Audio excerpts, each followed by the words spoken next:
Super Rescue.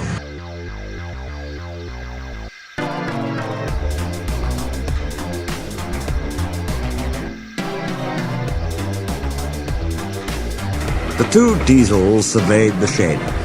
"It's time, 7101, said one, that we took this railway over.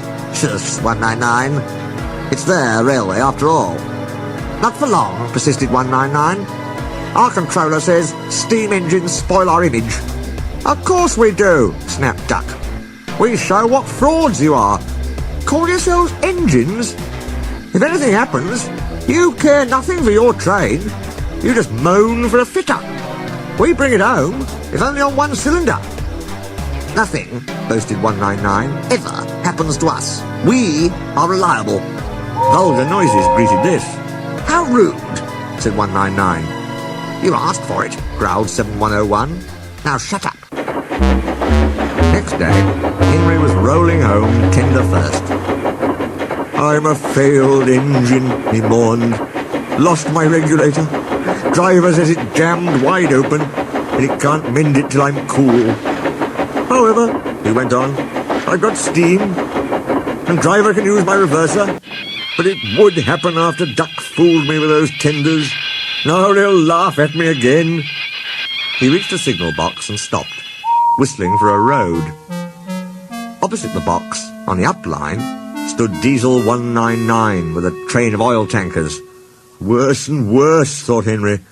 Now old Reliable will laugh at me too. The signalman came out.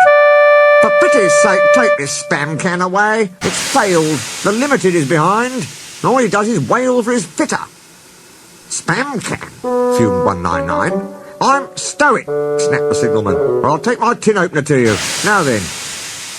199 subsided at this dreadful threat, and Henry pulled the train out of the way. The Diesel didn't help. He just sulked. The Limited rushed by with a growl and a roar.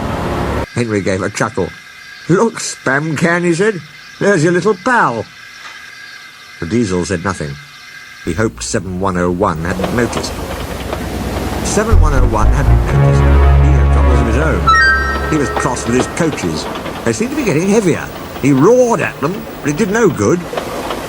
Engines have a pump called an ejector, which draws air out of the train's brake pipes to keep the brakes off. If it fails, air leaks in and the brakes come on, gently at first, then harder and harder. 7101's ejector had failed. The brakes were already leaking on while he passed Henry. He struggled on for half a mile before being brought to a stand, growling furiously, unable to move a wheel. "Well, well, well. Did you hear what Signalman said?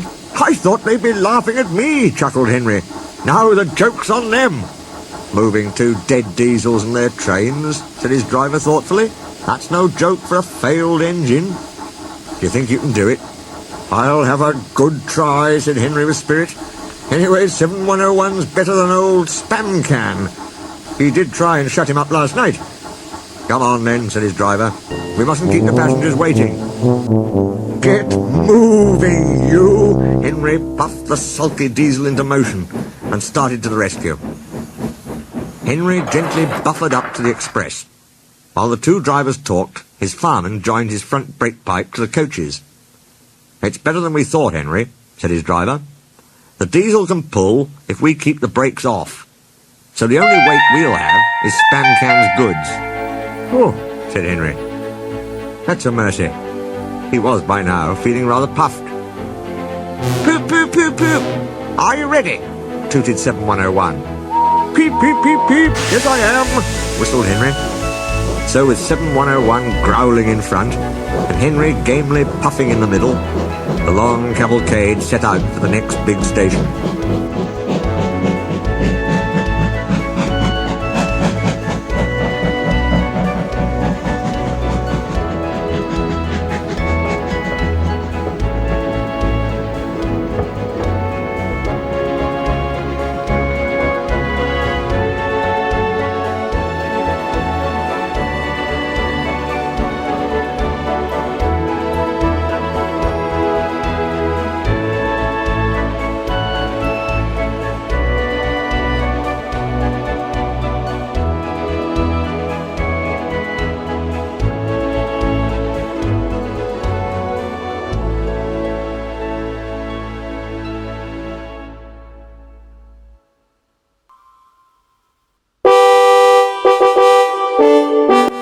Donald and Flying Scotsman were waiting.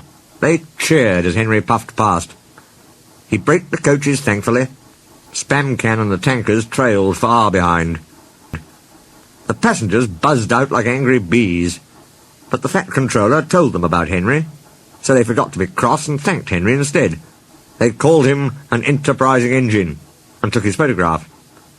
They were thrilled, too, when Flying Scotsman backed down on their train. If the guard hadn't tactfully shooed them to their coaches, the train would have started later than ever. Donald took the goods. "Return 199 to the other railway," ordered the Fat Controller. "I will write my views later." Henry and 7101 went away together. "I'm sorry about last night," ventured the Diesel. "That's all right. You did shut old Reliable up." "And," said the Diesel ruefully, "made a fool of myself today, too." "Rubbish. A failed ejector might happen to anyone. I'd lost my regulator." "You failed?" exclaimed the Diesel. His voice trailed away in admiration.